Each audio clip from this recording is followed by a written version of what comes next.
is the 11 Dubcast. I'm Johnny.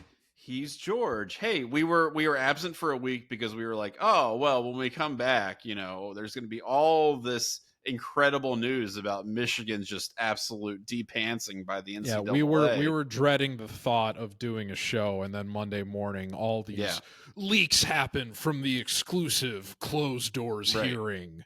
And we were like, okay, Michigan. well, we'll wait a minute and we'll see what happens. And then we waited, and then we waited, and then we waited, and then nothing happened, and nobody said anything. And it turned out it was a big Nothingburger, like all the Michigan fans have been saying for years. Or was that about the actual Burger Gate scandal? There's too many. That's a something burger.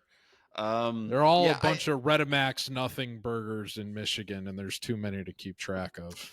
That's right.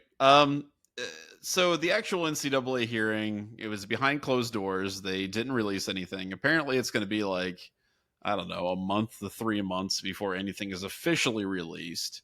So a lot of speculation. Right before the season starts. How convenient. I mean, would I rather have information come out now? Yes. Is it funnier for it to happen right before their first game of the season? Also, yes. And so if that 100%. Does happen, if that does happen, I'm certainly not going to be crying about it. That to me is definitely best. Especially if it's bad news. I mean, that's way more of a morale killer to have it happen right before, after their program has put in all the work, all the dress rehearsals. That'd be sick. Right before kickoff. As opposed to if it drops now, it's like, all right, we got 3 months to swallow the pill, but we still got to, it's still Michigan against the world. We got to rally the team. We're still America's team, even though it's Michigan against the world. Yeah, right. That's right. There's been a lot of playing both sides of the fence this entire time. Everyone loves us except for everyone else who hates us. Yeah, it's weird how it's funny because every sports team ever does that too. It's like, we love our fans, but we hate everyone else, like everyone's against us. Anyway, Connor Stalions was there. Some people have reported that everything was on the table in terms of punishments, which tells you nothing, like, okay, they could get the death penalty or literally nothing. Well, then great. Thank you for your reporting. That very much helps us make sense of the situation, that all possibilities could happen. I don't know. It's impossible to get a read on something you don't have any information about, but I do think it is significant that Michigan seemingly took this seriously, that Connor Stalions did show up and, gave his side of the story. They were being pretty tight-lipped about it. In the pre-show, when we were kind of just talking, you did bring up an important point, which I would agree with. You were saying that Michigan, if they felt confident about this, they would have probably been talking a little bit more, right? Well, it was more about that. I mean, so we're recording this over a week after I almost called it a trial. It's not quite a trial. It's just a hearing.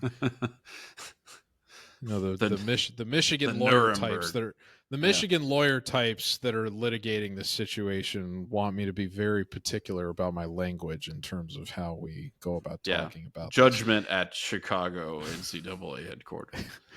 In any of it, was that where this was in Chicago? I don't know, actually. I don't remember where I assume Chicago. That's where I think everything happens related to the NCAA. So I could be completely wrong. In any event, I mean, think about how much narrative control Michigan has tried to do with this situation. And I've alluded before to the maize and blue wall of silence in terms of the journalist beat in and around Ann Arbor and the Michigan football program that has been running guided interference on behalf of propping up the image of that team and its coaches and the accused wrongdoers since all of this information has been coming to light. And even before that, relative to the stuff that happened to the aforementioned Burgergate scandal and other wrongdoings around Michigan football. You would think with the amount of leaking and narrative control that program has done to the people covering the team, that something would have come out by now from one of those sources if there were hints of optimism that nothing was going to happen based on the feedback that was given at that closed door hearing. Mm-hmm. And that has not been the case. Right.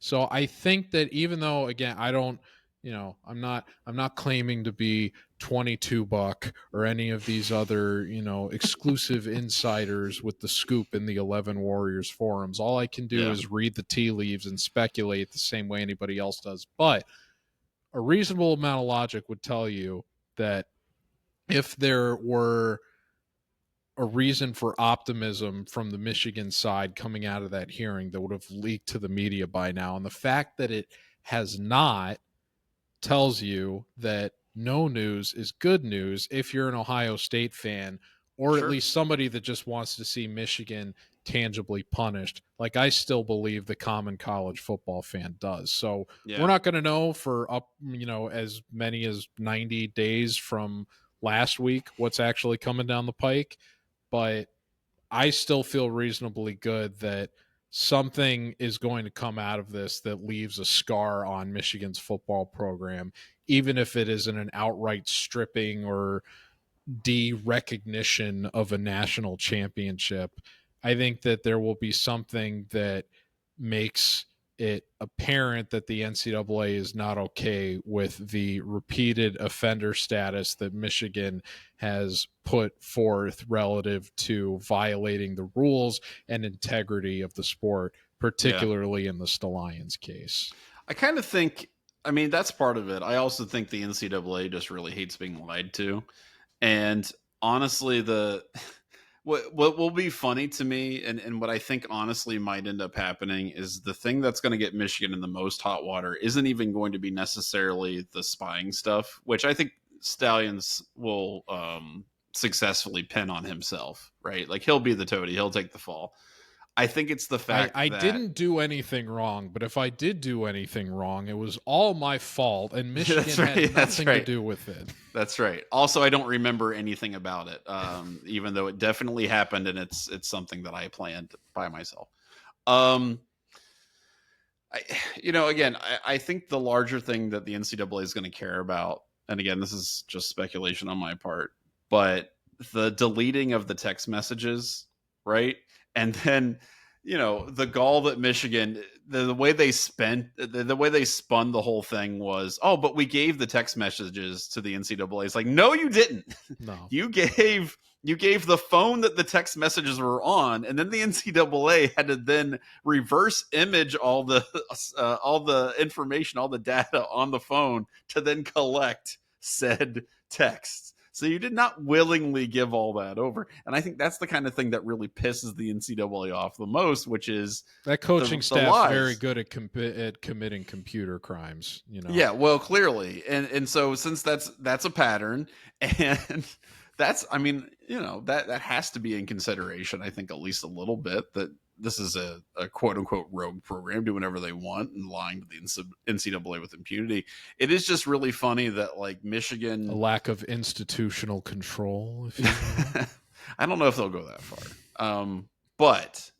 But I do think that the NCAA just really hates being lied to, and they hate these schools and universities and programs acting like they're smarter than the NCAA, which they usually are.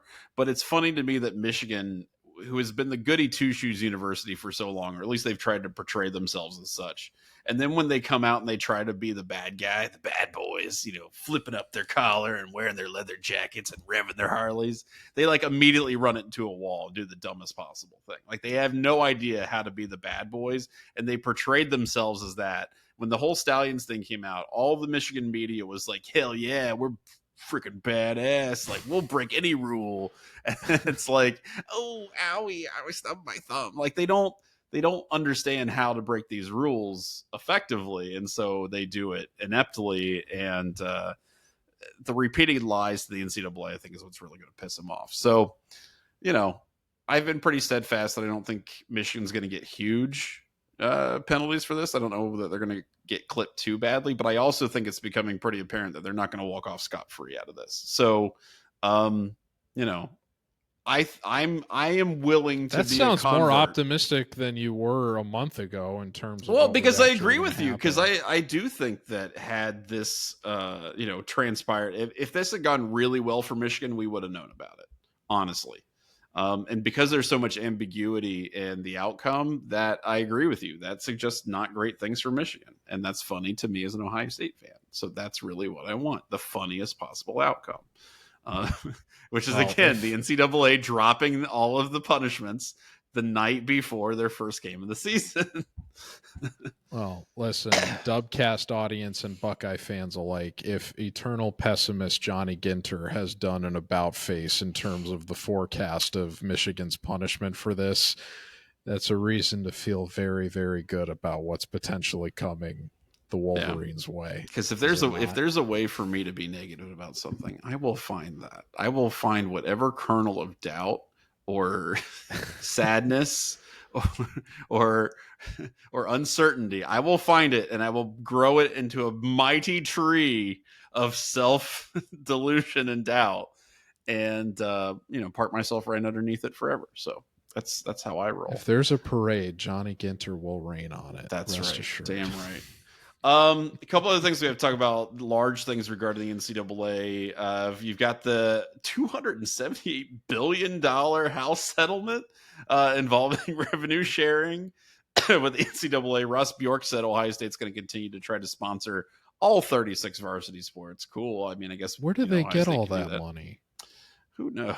Yeah, how did that happen? What? There's no money in college sports. That's ridiculous. $278 billion. We're going to have so many freaking cookie drives. It's going to be a pain in the ass. $278 billion. There's not that much money in the entire world. Ohio State will start revenue sharing. And were you surprised by the sports that were involved? So, okay, football, obvious, right? Men's and women's basketball, sure. What volleyball? I would have thought any number of sports Wouldn't have been before. my first guess. Yeah, I mean, what, wrestling? Either of the hockeys, honestly. Yeah, wrestling, I'm a little surprised that they weren't lumped in with that, but I guess that's I don't know how Iowa and Penn State are structuring their own stuff relative to what Ohio State chose, but I wonder if they have seen themselves for like even as good as Ohio State's wrestling program is, I wonder if they view being far enough behind those two programs historically that they decided it wasn't going to be the best choice to pursue that. Now it's at the same time, my understanding is Penn State's women's volleyball team is pretty good too. So it's well, and you're in comparing our reporting about it, Dan brought up the Title IX considerations, right? So you want to have two women's sports, two men's sports. I understand that. Yeah.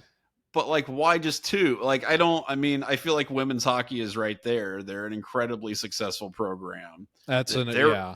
You would think of all the programs, given the fact that they have deficiencies in terms of practice facilities and all that kind of stuff, and yet have been so successful, they would be right there for that. And then you add wrestling, and that feels like you've got it balanced. Like you can have your cake and eat it too. So that's just seems odd to me. I don't understand why women's hockey and wrestling weren't more part of that conversation, honestly. Yeah, it is a curious choice. I think women's hockey probably would have been, if of the other women's sports that you could have chosen, that probably would have been, I think, you want to lead with your best foot forward, and that program has clearly made a foothold in Ohio State athletics within the last few years. It is surprising that they weren't one of the primary considerations for that. Or I'm sure they were a consideration, but that they weren't one of the primary benefactors, if you will, is a little surprising in terms of the direction the program has elected to take. So I feel for them, and I wonder, had they not been screwed over by the officiating in that national championship game, would You know Ross what? Bjork That's have how been you a know little you're bit turning more into a real considerate? fan, that you're holding a grudge about officiating months after the fact. I Oh, love it. It's beautiful. I'm still not over how mortified and traumatized those women were at the end of that game. Oh, it It really, was, it's an yeah. image that has stuck with me, and it really bothered me as a fan of this university to see the anguish in those faces. It and to see the other people paying attention to women's hockey and hockey generally that have more informed opinion on the sport and how its rules are enforced that I do, that look at what happened at the replay review of that game and think it was outright wrong for them to overturn the call the way that they did in that moment in that game, and or not only overturn it, but overturn it in a way that grants a penalty shot Right. in that Right. situation is I feel so bad for those women. I'm glad that a lot of them have gotten to experience winning a title at least before that, but to have to work that hard and have it slip away in that kind of fashion is it's devastating. Yeah. And you wonder, and even though kind of grasping at straws in terms of why women's volleyball would have been chosen for this over women's hockey, I think on some level you do have to wonder how much of that had an effect on the decision, because it's not like Ross Bjork has any other memory. He was not here when they won the title last year, I don't believe, or I the don't year previously, he right? might have been like announced but not confirmed. You know what I mean? Like I think that might have been Yeah, because Gene Smith's. he had that interim Right, right, transition right. phase with Yeah. Gene Ross. Yeah, Because that would have so been in April. So or yeah, right Gene before he took Smith, over. not Gene Ross. Gene Ross. Oh,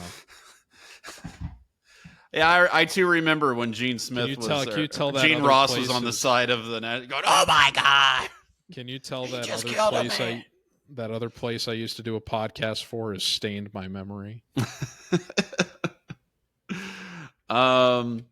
Yeah, I would not be here without Gene Ross. there you go. A couple other things I want to talk about with regards to that. So the NIL stuff, if you follow 11 Warriors, you know that we've had involvement with the 1870 Society.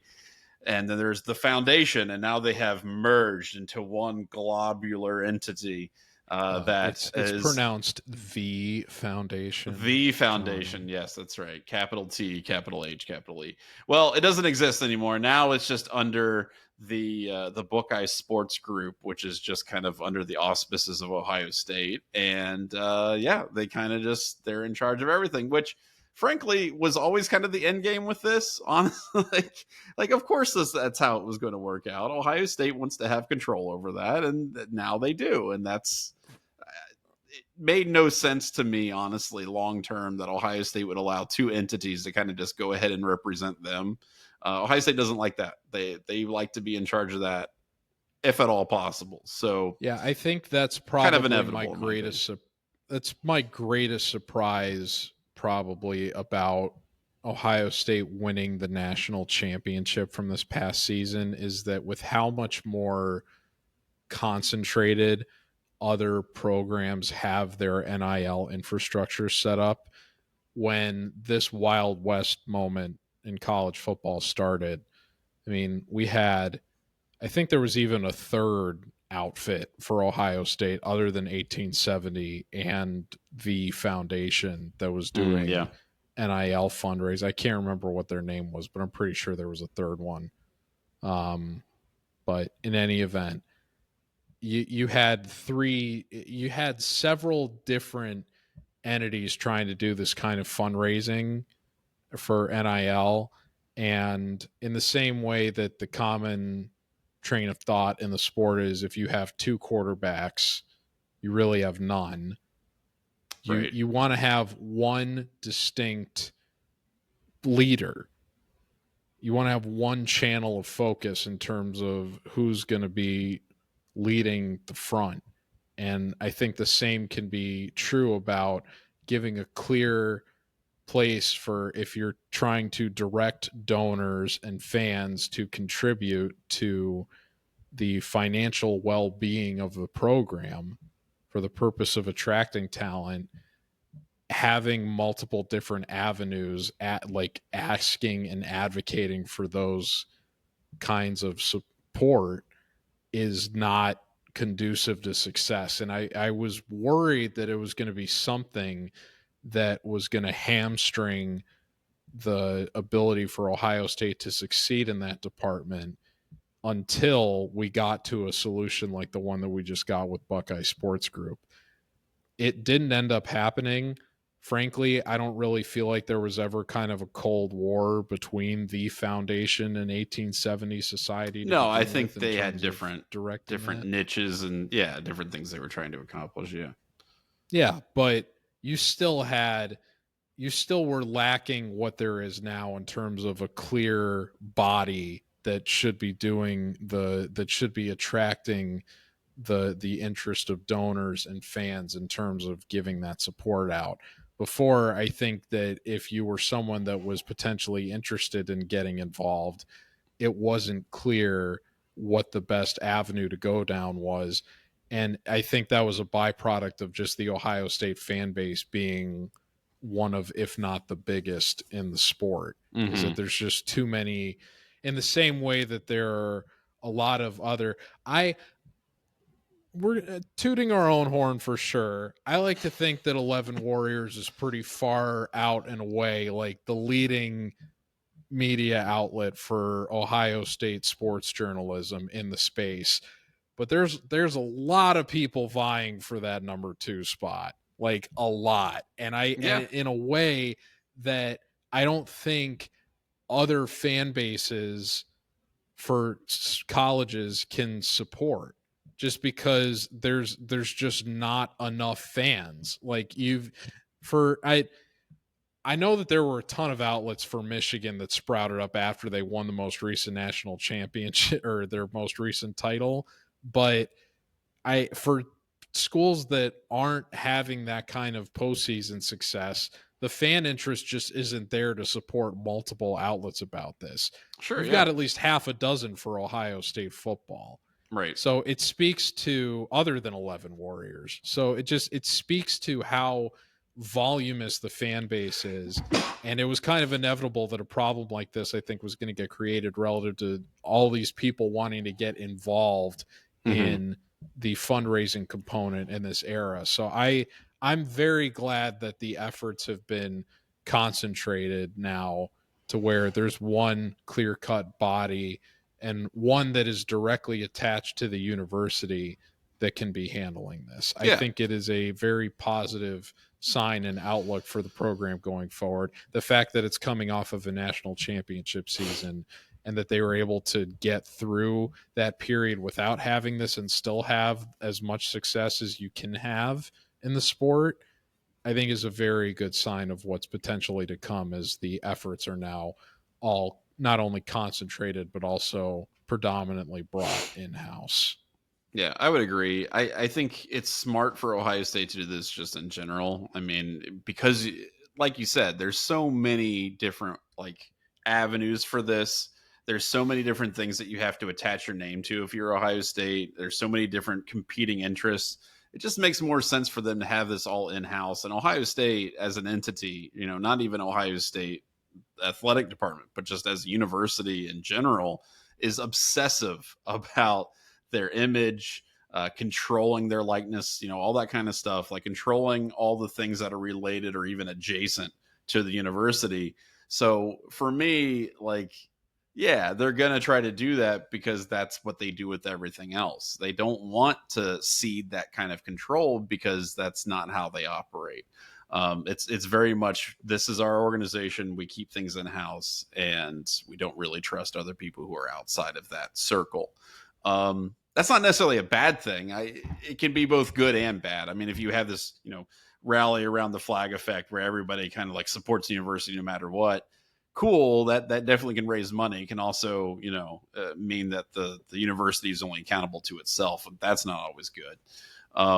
But for the purposes of this raising NIL stuff, I think it works.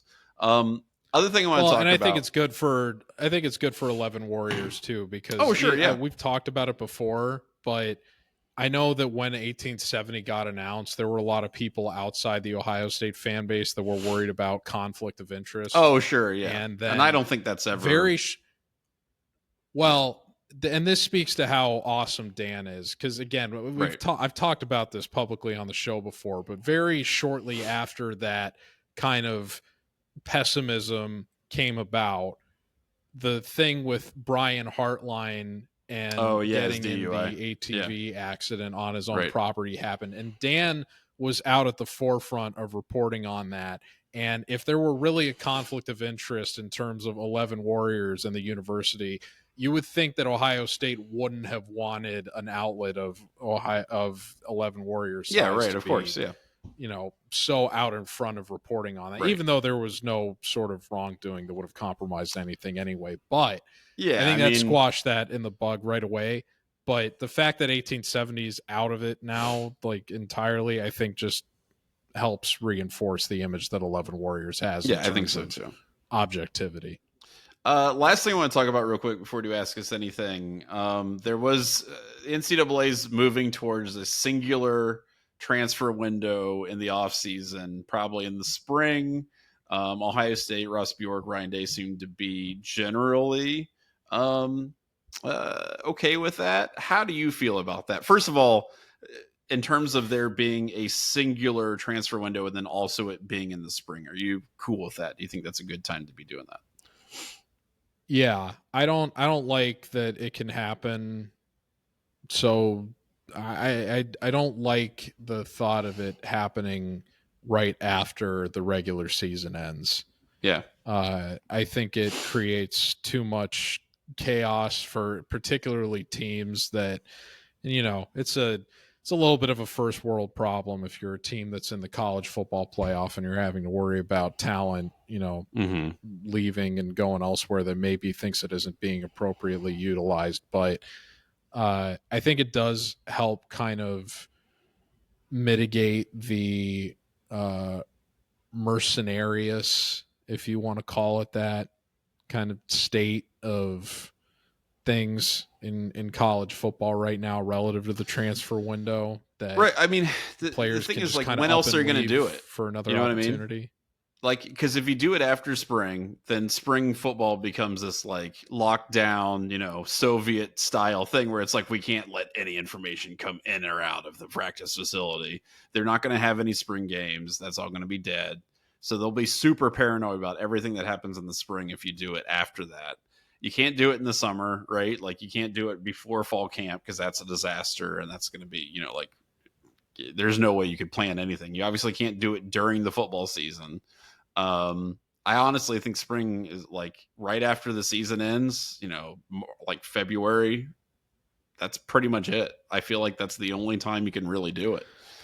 I don't necessarily agree, because I mean fall camp doesn't start until August, right? So I think if Yeah, you had like a 2-month window from May to end of June, start of May to end of June, I think that gives players an appropriate amount of time to assess coming out of spring ball.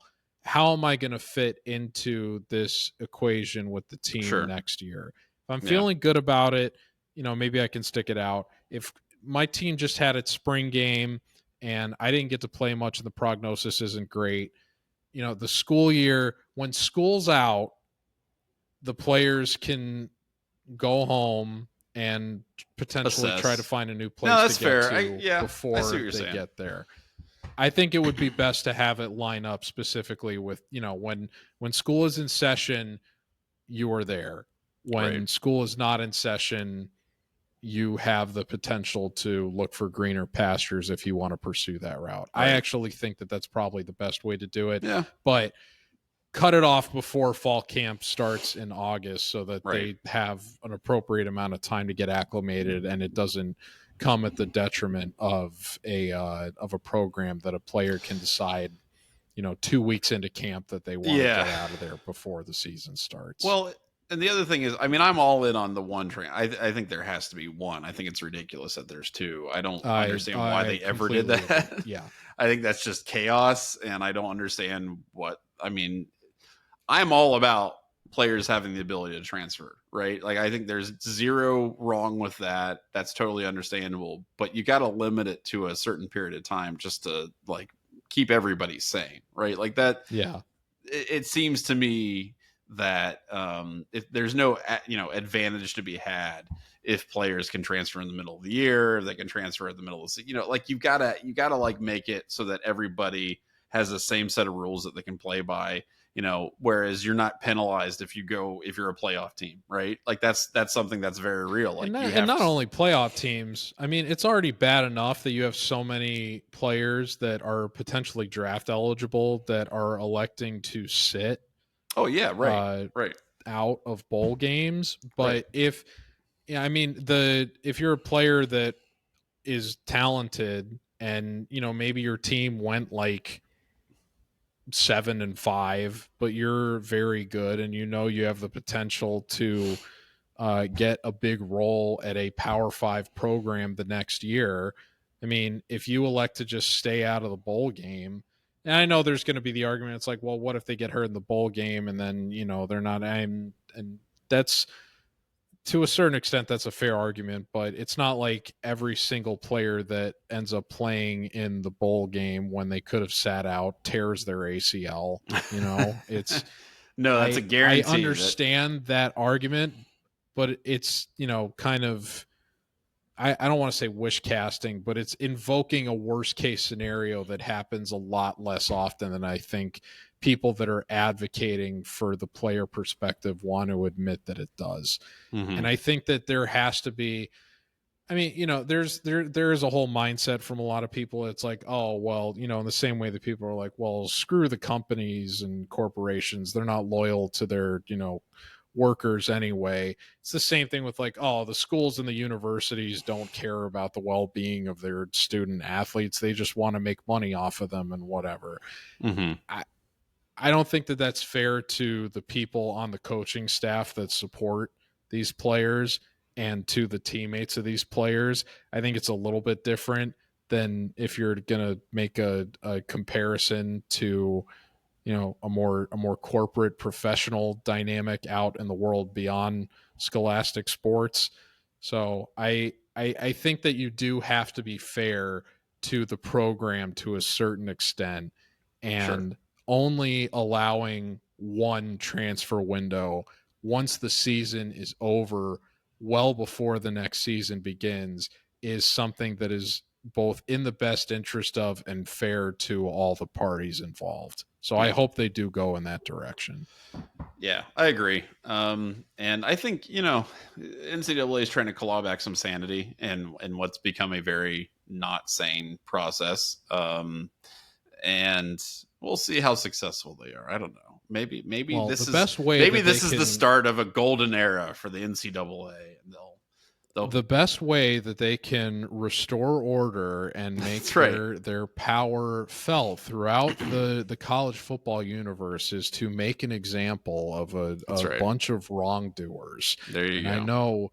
I know exactly who they have an opportunity to do that to in 90 days' time.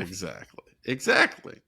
All right, so that's the first part here. We're going to go ahead and do Ask Us Anything. But before we do that, I want to remind you that the Dubcast is sponsored by the Dry Goods Store at 11warriors.com. Shirts, hats, stickers, all kinds of great stuff. Check it out. drygoods.11warriors.com. Let's do Ask Us Anything. And you can send us questions to Ask Us Anything to dubcast@11warriors.com. And let's go ahead and start with our good friend Alvin, who wants to know, would you rather do 30 minutes of stand-up comedy or sing 3 karaoke songs on national television? Oh, I would crush it doing karaoke. I have no. Yeah, well, okay, so I think stand-up comedy is not on national television, but karaoke is on national television. It doesn't matter. I'm confident enough in my ability as a singer that I would do fine. If I had to do 30 minutes of you might do okay in the first couple of minutes, but if you imagine you start bombing Bill you got to stay there for another 25 minutes. Yeah. Yeah, right. Bill Burr only had to do the Philadelphia thing for 10 minutes and then he was able to get out of there. And that's still, in my opinion, the best moment in stand-up comedy history. And it was a bomb, but it was a bomb he turned around. But it only worked because he was up there for 10 minutes. Yeah, right. If he had to stay up there for another 20 minutes doing that, there's no way he would have been able to keep that sustained and going, and people would have gotten sick of it. Yeah. You can't bomb for 30 minutes. No. That's too much on your psyche. Yeah. But at the same time, I'm confident enough in my abilities as a singer that I would be able to do 3 songs of karaoke.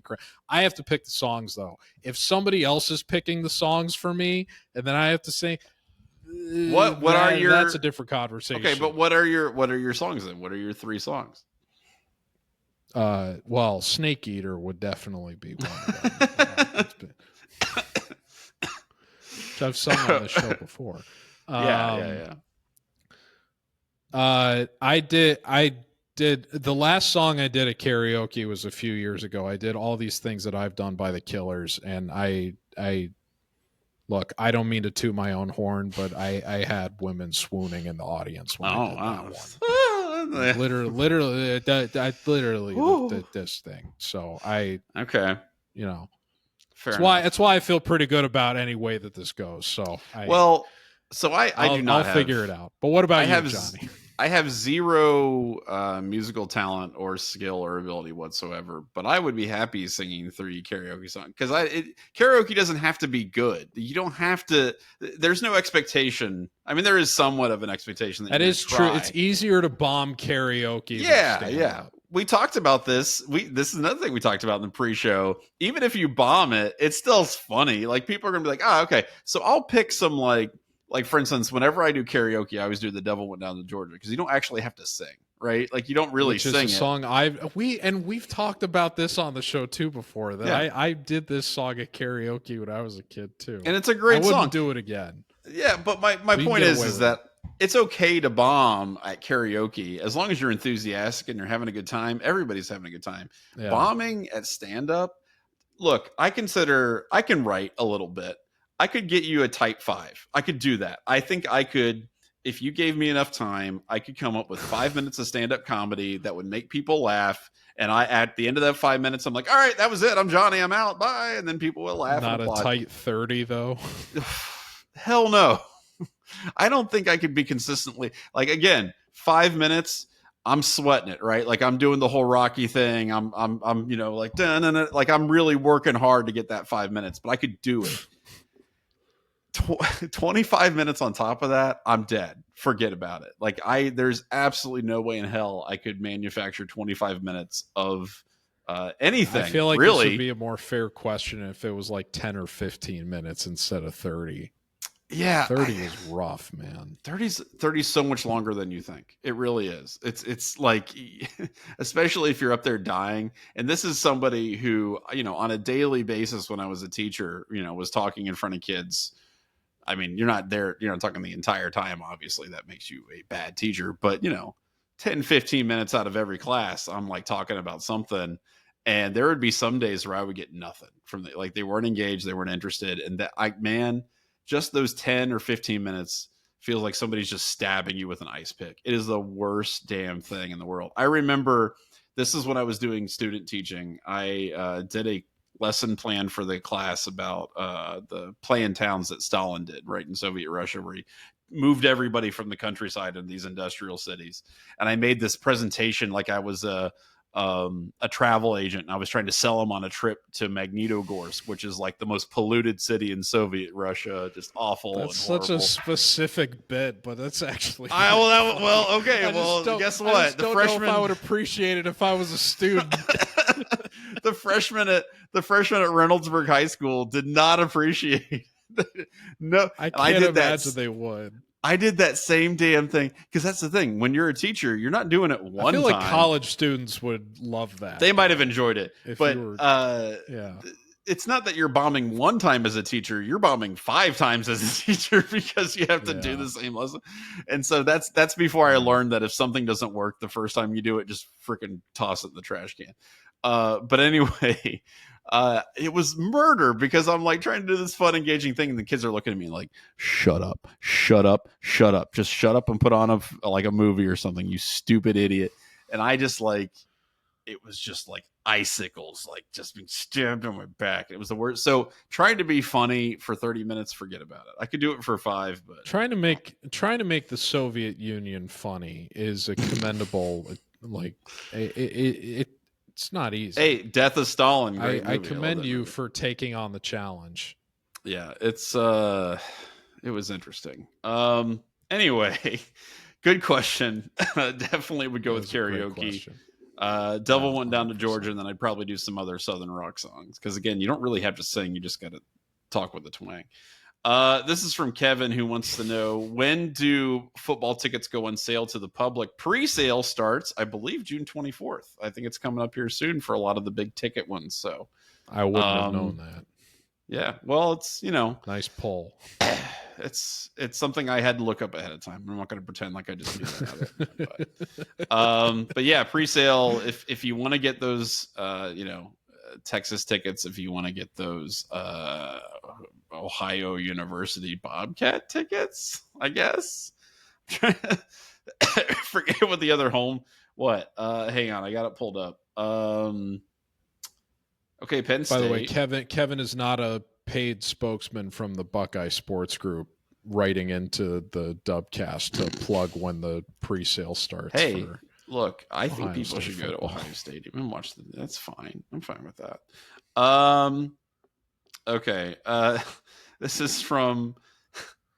So this is another one of those I have to show you on my phone things because it's really funny. I'll describe it for the people listening to it as well because it's really great. This is from Tim Ryan, former Did Senator someone send Tim you pictures of their kids again or something? No. I'm not putting there. No, this is really good. So, hey guys, what's the best bumper sticker you've seen? P.S. Thought you guys would like this truck I saw in Texas in 2016.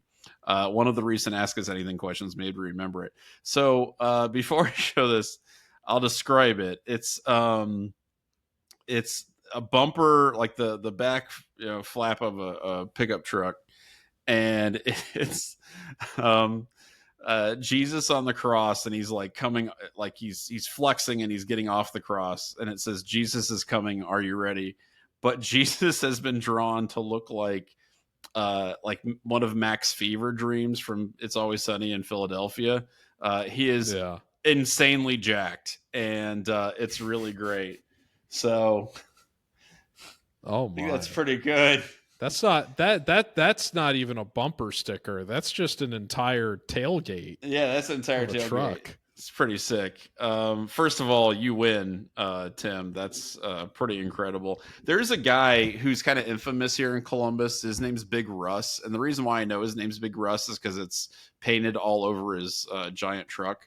But he's got the Cookie Monster all over his truck. And he like rolls around Columbus, and it's awesome. And so, yeah, he's got the Cookie Monster everywhere, and he's great. So, like, I think the question he said that inspired this was when someone asked us what's the most ridiculous car that we've seen. Oh yes, a couple weeks ago.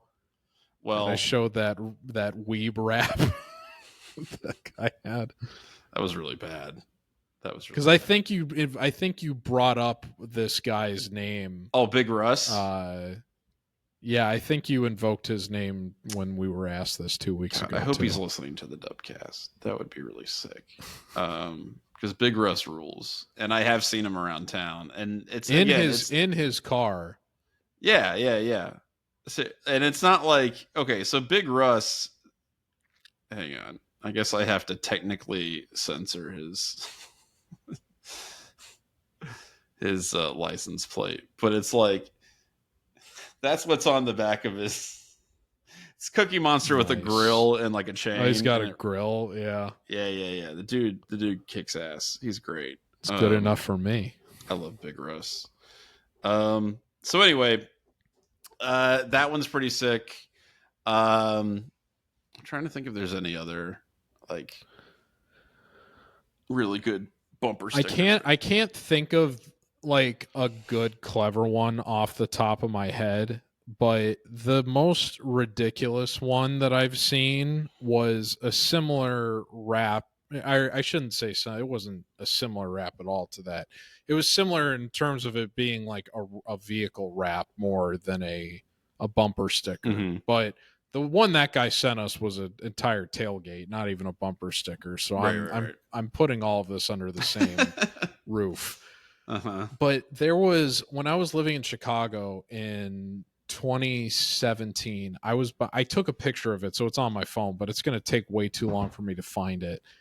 It was, somebody got like a Chicago Blackhawks wrap on their back window that had like the Chicago skyline and the logo and everything, and it said "Go Blackhawks," but Blackhawks was erroneously spelled, like so wrong. It was like BLCK. Like they shoehorned an extra CK in there. It was just an egregious spelling mistake.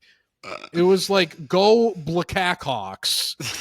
And it's like, you paid all this money to put this on your car and they still screwed it up and you still put it on there. That rules. Like, why did you not ask for a refund or at least for them to spell the thing correctly? You're driving around with the wrong thing on your car. So it's funny you say that, because I was down in Middletown this past weekend seeing the family, and you know, we went down to the Bananas game in Cincinnati. They were doing the Savannah Bananas and all that.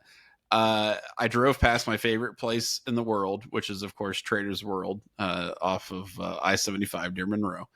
And it said, they, part of the advertisement they have out on the highway, they've got this big billboard and there's like a horse on top of it rearing up. And then it says Trader's World, and underneath it says air conditioning. And it's huge. I mean, the part of the sign that says air conditioning is like 25 feet long, probably 5, 6, 7 foot high letters, and they spelled conditioning incorrectly. And so and so they had to like put a little sign over the part that was done incorrectly, but it's a different color, and like on the other side of it it's also spelled incorrectly, but the sign they put over it to like correct the spelling is like falling off. It rules. It's so good. It's so good. It's the most perfectly. How do these things happen, man? I don't know. I don't know how you pay that much money for something and then it's spelled incorrectly and you're just like, oh well, it's not that big a deal. It's fine. Yeah, I love it. I love it. Good question there. Yeah, I appreciate that. There's kind of a joke in Columbus that if you see somebody with the AM 820 bumper sticker, they are the worst drivers on the planet. I don't know if that's necessarily true, but I've definitely seen some pretty bad drivers with the Catholic radio AM 820. Nothing against Catholics. I'm just saying the bumper sticker seems to be an indicator of poor driving sometimes. So good questions there. I hesitate to ask, but was Chaz chomping at the bit? Wait a minute. I've gotten a breaking ask us anything from Chaz. Okay, all right, okay. Chaz Z's, what's up? My dear dope chillers of the Dubcast, how I've missed you these last 2 weeks. Chaz is really a poet. I'm hankering to ask. Yeah. I'm hankering to ask, he says. True words. I am mystified by what has appeared in the Cincinnati Bengals weight room over the past week, which if you're not familiar, they've got a new slogan in there, and it goes, "A Bengal is fat." PHAT. Pretty hot and tempting. That's what it means. That's what fat means. How did this happen? How did they put this in their weight room? I think it's like I can't remember what the H is. Is it healthy? It's like physical, healthy, accountable teammate. Teammate. A Bengal is teammate. A Bengal is teammate. Exactly. So a Bengal is fat now. Apparently, that's what they're doing to galvanize their season. after spending. Here's the deal. It's a deeply unserious football team. That is exactly the kind of thing that they would do.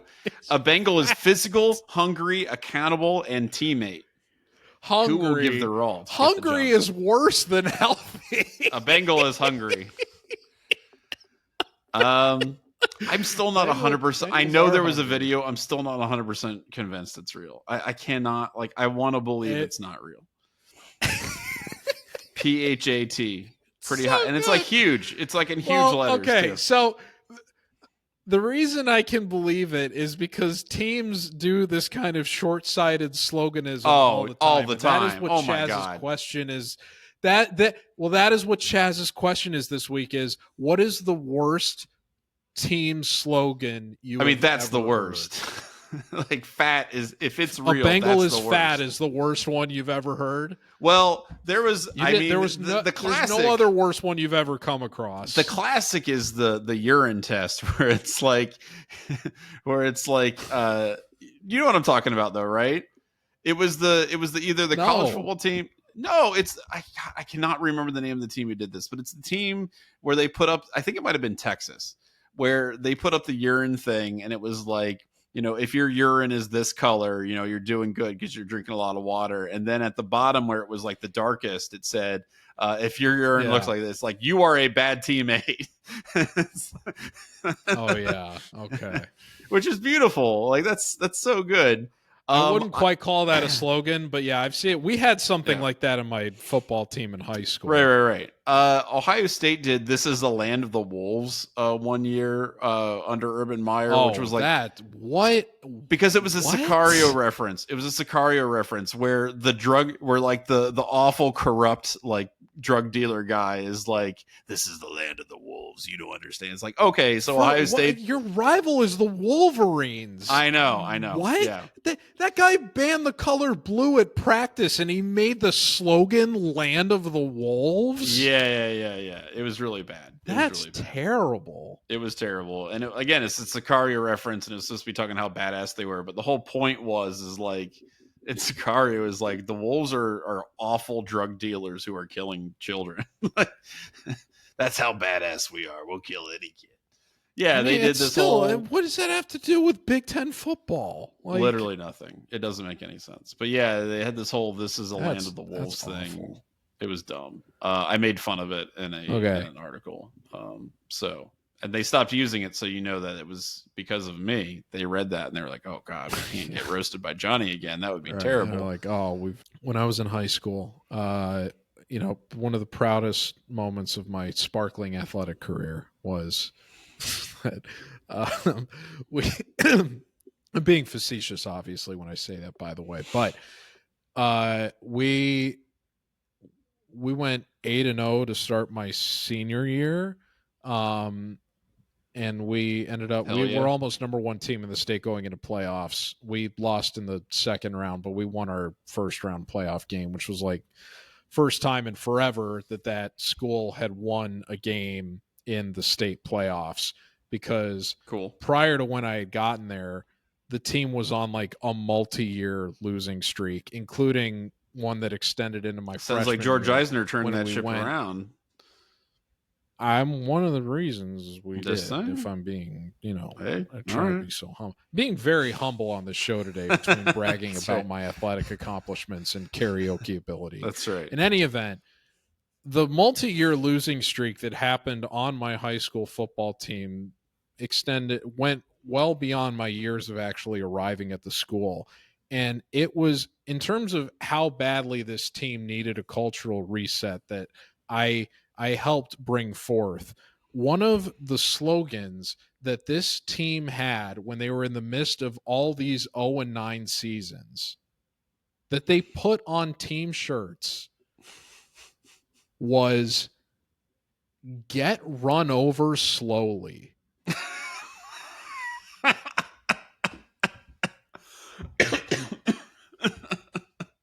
Are you kidding me? You are that resigned to your fate that you're like, you know what? We're going to make our brand. Just don't die easily. Yeah. Yes. We're going to Make it lose, but you'll difficult. be really irritated about it. Get run over slowly. Oh my God. That's like if there was like a Kirk Ferentz team that was fated to go 0-9, that's what their slogan would be. That's bad. When I heard that, when I first got on campus there, I was like, we got our work cut out for us in terms of changing the mindset around this entire team. Like, this is crazy. And thankfully, by the time I was a senior, we got it done. But my goodness. Did you have like a senior slogan? Did you have like something that didn't suck ass or like? No, because we just wanted to win. We didn't care about any of that. Slogans are stupid. Yeah, exactly. That's what bad teams do to try to like get people excited, to try to galvanize their I hate corny crap like that. That's honestly one of my biggest challenges when I was doing sports and stuff like that, was pretending to give even a tiny bit of like a semblance of a shit about like anything related to like K-Team, like that they're your worst enemy. I'm like, it's actually Billy. He lives down the street. He's just kind of a dork. Like, I don't really care if what he does. Like, buying into the stupid crap that they try to get you like mentally to wrap your head around when you were 15 years old and playing blood soccer. Makes the grass grow. Kill. Like, really does it though? Because like, we're playing soccer.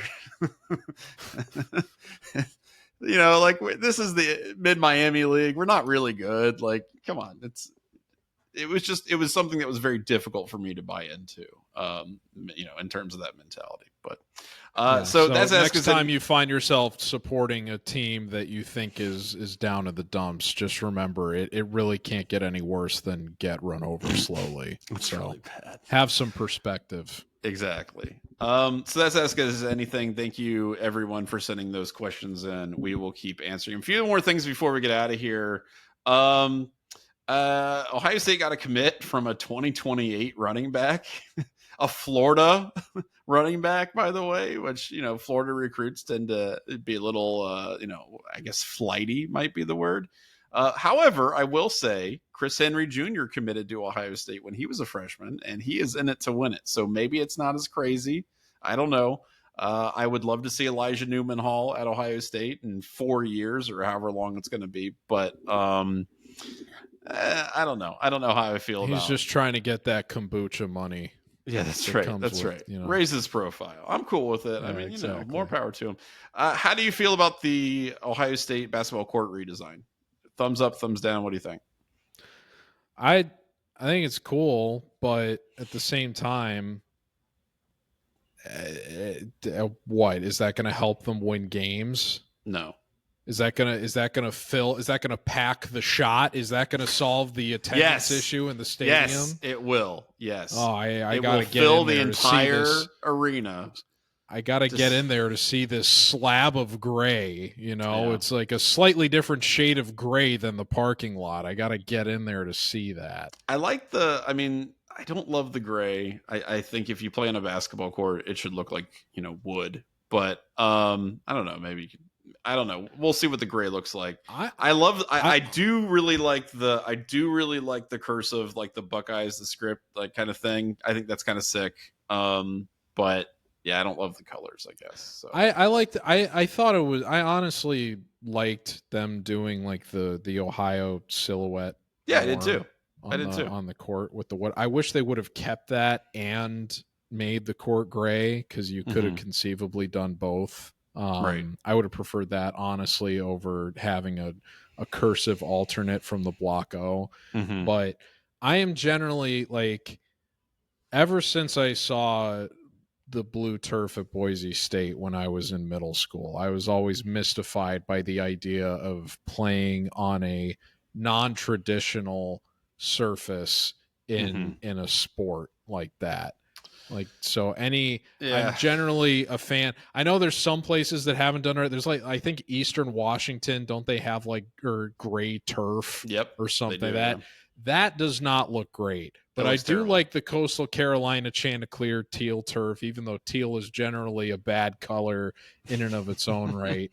I'm generally a fan of redoing coloring the surface on which Sure, you're yeah. playing a sport. I think it does add a little bit of flair, and even with a color like gray, I think it does it in this case. So I'm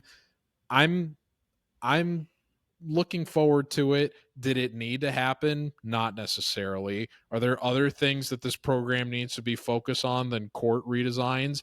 Yes. No.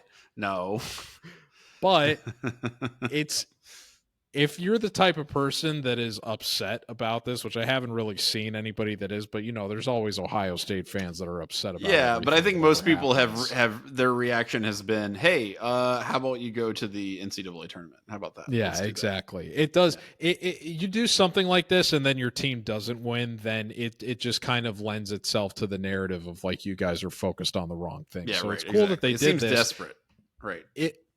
I don't know. Desperate's a strong word, but it's if you're going to do something like this, you better back it up with the product that's actually on the court that you're Right. pouring these resources into Right. glossing up. Yep. Last thing I want to say here, Jerry Emig, longtime SID for Ohio State. He is going to be retiring in March of 2026. So all the best to Jerry. He's treated 11 Warriors, I think, really respectfully over the years. He's I think one of the things that we kind of struggled with when 11 Warriors, when we first got like a beat writer and started attending practices and games, things like that, was just really having respectability, having, a seat at the table with everybody else. And Jerry was the kind of guy who I think helped facilitate that and treated, when people act professionally, he treated them as professionals. And I think that's something that was really valuable for us. So, been around a long time, long He time. didn't buy into the blogs versus the newspaper war. Well, no, because apparently there's a lot of people out there who hate his guts for some amorphous reasons. It could be his stance on stealing practice footage or information. I don't know. Maybe he doesn't approve of that. No, for some it's reason. how he handled Marv's Heisman campaign. Well, and that's a fair criticism of him. That's not, on his list of sins, I feel like that's probably pretty low. Marvin Harrison wasn't winning the Heisman that year. It's not a reason to direct vitriol at a guy when he is going to be retiring. No. And the dude, like I said, he's been around for a long time. He's done a good job. And we're going to be sad to see him go. So I'm going to miss not being able to, or I'm going to miss using the term Jer Bargo to I am too. When we get the injury report 3 hours before it goes public, and we can't let everyone know until what's his name at ESPN inevitably puts it out. Pete Thamel, yeah, right. He gets Pete Thamel he gets to circumnavigate the Jer Bargo, yeah, and we don't get to, yeah, right. Jerry. Anyway, best wishes to him. He'll have one more go around here in 2025. I hope it's a successful one. And enjoy retirement, buddy. So that's the Dubcast for this week. I will not be here. We will not be here. Well, I won't be here at least next week because doings are transpiring in the Ginter household, but we'll get that. It's moving day for Johnny. It's moving day. Dubs. That's right. We're moving to Ann Arbor, baby. It's going to be great. I'm behind enemy lines. I'm there to get closer to the action. And we're going to crack this thing wide open. No, I'm kidding. It's not Ann Arbor. Someplace even cooler, Columbus, Ohio. Just kidding. I already live here. But until then, until we see you next time, I'm Johnny. I'm George. And we'll see you then. Take care, folks.